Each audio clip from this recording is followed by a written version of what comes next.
Constable ఉద్యోగాల కోసం తెలంగాణ రాష్ట్ర వ్యాప్తంగా నిర్వహించిన తుది పరీక్ష ప్రశాంతంగా పూర్తయింది. 99.64% మంది అభ్యర్థులు పరీక్షకు హాజరవడంతో అధికారులు హర్షం వ్యక్తం చేస్తున్నారు.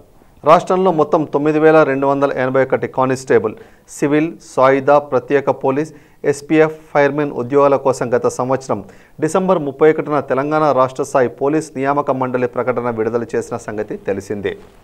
దీనికి మొత్తం 5,35,298 మంది దరఖాస్తు చేసుకున్నారు.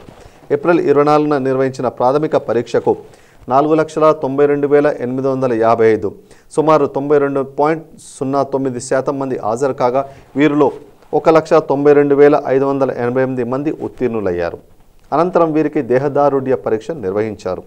ఈ పరీక్షలో 81,358 మంది ఉత్తీర్ణులయ్యారు. వీరికి రాష్ట్ర వ్యాప్తంగా 153 కేంద్రాల్లో తుది పరీక్ష నిర్వహించగా 81,070 అభ్యర్థులు హాజరయ్యారు.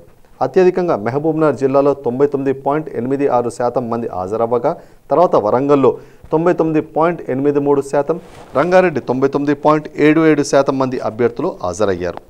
ఉదయం 10 నుంచి మధ్యాహ్నం 1 గంట వరకు పరీక్ష నిర్వహించగా అవాంఛనీయ ఘటనలు చోటు చేసుకోలేదు. మొత్తం 200 మార్కులకు భౌలిచ్చిక విధానంలో ప్రశ్నాపత్రం ఇచ్చారు. తెలంగాణ సంస్కృతికి సంబంధించి కొన్ని ప్రశ్నలు అడిగారు. దీని ఫలితాలు 2 నెలల్లో వెలువడే అవకాశం ఉంది.